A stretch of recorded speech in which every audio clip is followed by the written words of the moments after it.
Bonjour. C'est moi Orson Welles.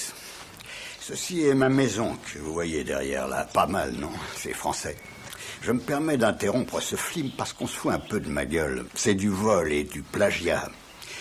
J'aime pas trop les voleurs et les fils de pute. Dans ce film, le héros meurt au début et des journalistes décident d'enquêter sur ses dernières paroles. Comme dans Citizen Kane. J'appelle ça du plagiat. Les journalistes vont interviewer des gens sur le héros. Vous allez voir que les témoignages, ça va être des flashbacks. Je vois trop arriver. Rosebud! Quel monde de merde. Alors, dans cette vidéo, on va parler du Spring Cloud Function, nouvelle CVE. Alors, encore une fois, toutes ces séries de vidéos, c'est vous montrer les dernières failles, ou pas, hein, puisqu'il y a des vieilles aussi. Ce qui est bon, c'est de revoir les tactiques, les techniques, les procédures, au cas où vous ferez des CTF. Si jamais un jour vous pentestez dans la nature et que vous tombez sur ce type de faille, voilà quelques axes à creuser. Donc on va voir l'injection spell de la fonction Spring Cloud, c'est du Java, c'est faillible, et il y avait une porte dérobée dans le logiciel, je suppose, ou un accident bête, on va dire. Donc déjà, c'est quoi Spring Cloud Function? Hein, c'est un projet avec des objectifs de haut niveau. Hein, en termes qualitatifs, la première chose, c'est promouvoir des portes dérobées dans tous les logiciels. Non, je déconne. C'est promouvoir la mise en œuvre de la logique métier via des fonctions. Dissocier le cycle de vie de développement de la logique métier de tout type d'exécution spécifique afin que le même code puisse s'exécuter en tant que point de terminaison web, processus de flux ou tâche. Enfin, c'est la prise en charge d'un modèle de programmation uniforme entre les fournisseurs serverless, comme on les appelle, hein, sans serveur, ainsi que la possibilité d'exécuter de manière autonome, localement, ou dans un PaaS, Product as a Service. Donc tout ça, c'est les fonctions cloud, hein, Spring comme printemps et cloud comme le nuage. Et ça va permettre donc d'activer les fonctionnalités Spring Boot, qui est la configuration automatique, l'injection de dépendance, les métriques sur les fournisseurs sans serveur. Donc tout ça, c'est toujours très beau, hein, mais quand il y a un petit pépin, ça se complique. Donc, on va faire abstraction de tous les détails et l'infrastructure de transport. Je vous mettrai encore une fois des ressources si vous voulez savoir un petit peu comment fonctionnent ces techniques de cloud, hein, cloud computing, comme on aime l'appeler aujourd'hui. Mais grosso modo, ça permet aux développeurs de conserver tous les outils et les processus familiers et de se concentrer fermement sur la logique métier. Alors, on va parler un petit peu de SPEL, qu'on appelle le Spring Expression Language, donc c'est un langage d'expression du printemps. Non, je plaisante. C'est un langage d'expression puissant qui prend en charge l'interrogation et la manipulation graphique d'objets au moment de l'exécution. Alors, cette CVE, c'est la 2022-22-963. 24 mars 2022 dernier, Pivotal a corrigé une vulnérabilité critique d'injection. Donc, c'est du server-side, côté serveur. Donc, c'est une injection au sein de Spell, hein, donc de Spring Expression Language. Et on a une fonction qui s'appelle donc Spring Cloud, qui pourrait entraîner une compromission du système. Spring, c'est techniquement un framework Java open source populaire. Alors, la vulnérabilité, elle consiste en quoi? Eh ben, on a une expression avec le langage SPEL qui peut être reçue via un header HTTP. Hein, ça pointe vers, je vais vous montrer, donc Spring Cloud Function. On a la routing expression. Donc ça, c'était utilisé de façon bénigne pour faciliter le routage des applications. D'accord? Le problème, c'est qu'on peut faire un appel en Java qui va permettre d'écrire des fichiers, notamment en tant que route, et on va pouvoir poutrer le cloud grâce à ça. Donc là, je suis connecté au cloud, hein, qui fait tourner, vous l'avez compris, le Spring, et on va voir comment on peut exploiter ça. Donc techniquement, on a un string function name avec 2 lignes de code. Je vous mettrai le blog, hein, d'akamai.com. Donc il y a un gros hébergeur qui fait du CDN et tout. Akamai, vous devez sûrement connaître. Ligne de code, je vous redirigerai vers Akamai. On voit qu'il n'y a aucune vérification dans le code en fait, hein. Et il y a une expression qui a évalué, qui est reçue vient un en-tête, et c'est là où est le problème, hein. Donc pour résoudre le problème, hein, vous voyez le correctif, la diff, hein, ça doit être techniquement sous GitHub, envers ce qui a été ajouté. On voit que on a le header distinct eval context, qui est une simple évaluation de contexte qui a été ajoutée pour corriger cette faille. Donc c'est du Java. Voilà. Donc encore une fois, quand vous avez une expression à évaluer, et faites bien attention puisque ça peut entraîner des failles, hein. Tout va dépendre comment vous gérez ça. Nous, on va voir maintenant comment exploiter tout ça, hein. Donc là, je vais simuler un salarié, hein, qui est voilà, sur l'instance de son entreprise. À partir de là, qu'est-ce qu'il peut faire si on doit pentest? Donc on est en ligne de commande. Je suis Amanda. Ok. Rien de spécial, je suppose. On est 999, donc rien d'exceptionnel. On est sur du Ubuntu. 11.5.4.0.121, c'est un système 64 bits, ce qui n'est pas étonnant vu qu'on est sur un serveur. Donc voilà, à partir de là, comment je peux élever mes privilèges grâce à la faille introduite enfin, qui existe depuis longtemps, mais qui est présente jusqu'au Spring Cloud Function 3.2.2, et comment exploiter cette CVE 29963. On va voir ça ensemble. On est sur l'instance, on peut pas faire grand chose. Si, on peut commencer à voir les ports ouverts, regarder les processus qui tournent en mémoire. Voilà. Ok, je peux lancer un map là.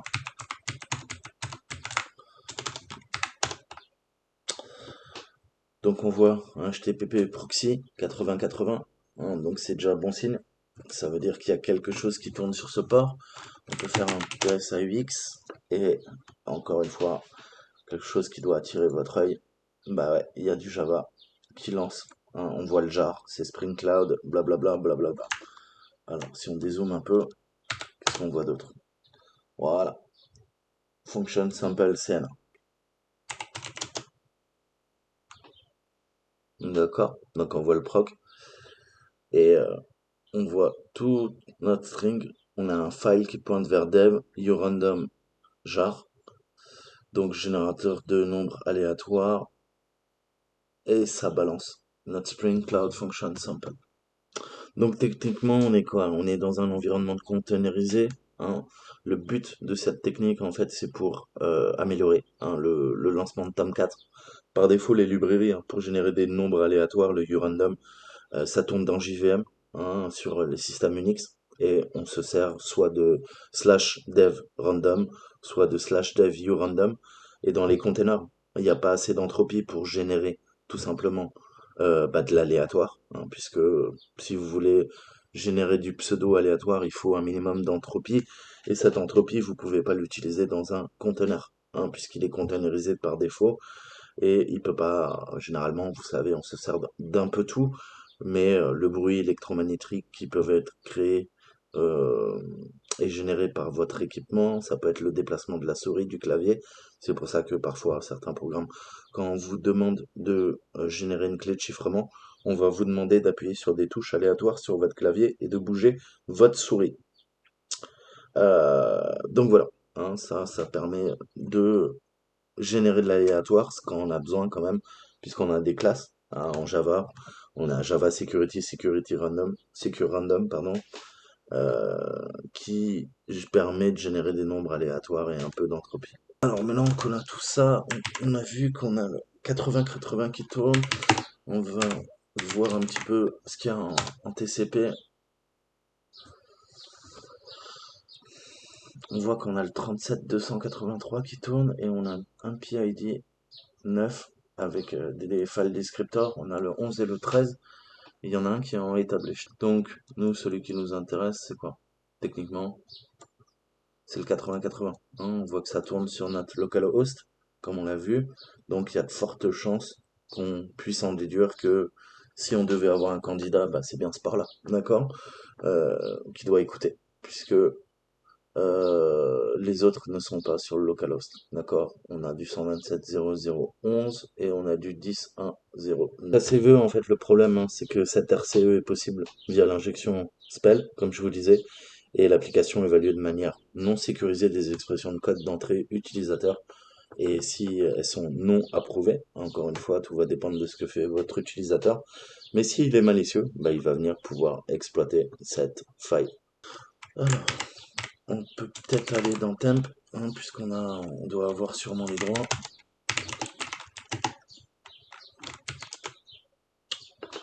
On voit que c'est root qui appartient à tout ça. D'accord? Donc on tape sur l'expression que je vais montrer.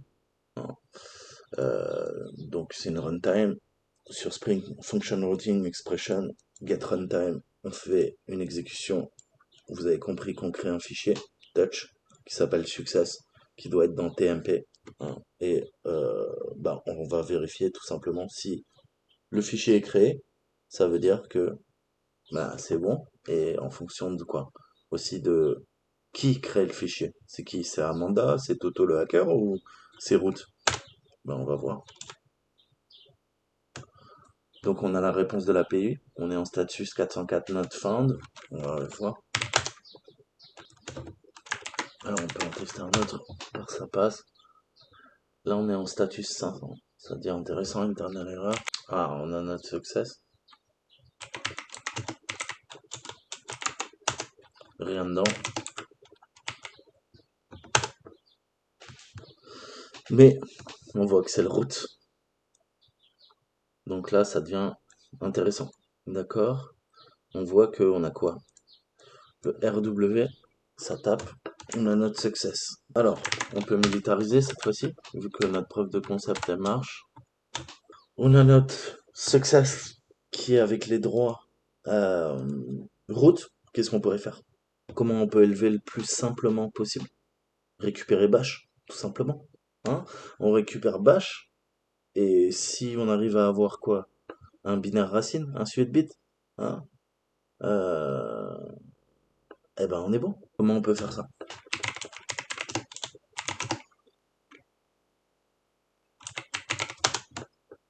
D'accord? Bash est dans bin bash.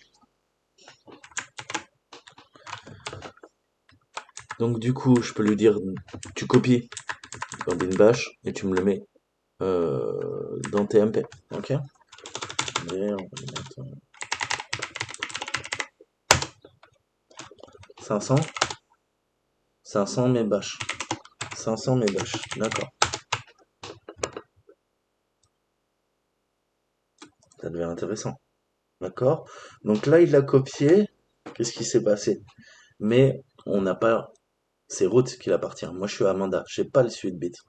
Donc, on relance notre commande. Et cette fois-ci, je vais lui dire, écoute, pas besoin de copier. Un petit chmod. On veut quoi? Avoir le suite bit. Donc, plus S. Dans TMP, il y a quoi? Il y a bash.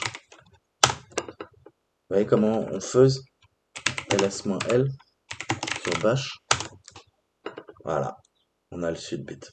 Et on peut l'exécuter. Vu que nous, on est all other. On est Amanda. Donc là, à partir de là, vous avez compris la faille ou quoi? Qu'est-ce que je peux faire? J'utilise ce bash, pas le bin bash. Le bash qui est présent là, P. Amanda. Ah, on voit que j'ai hérité, d'accord? De l'UID, route. Et à partir de là, bah, la privesse qui est faite. D'accord? Donc vous voyez, c'est assez vicieux. Et ça permet bah, de. Donc là, on l'a poussé en local. Vous imaginez bien que bah, on peut attaquer de l'extérieur. Hein. Donc encore une fois, si l'interface était joignable, on pouvait attaquer et faire une RCE. Là, on a fait une LPE, Local Privilege Escalation. D'accord? Mais encore une fois, voilà, ça nous permet vraiment de tout faire, d'aller dans. Voilà, donc c'était une petite démo pour vous montrer le Spring Cloud. C'était la CVE 2022 22 963. Moi, je vous dis à très bientôt.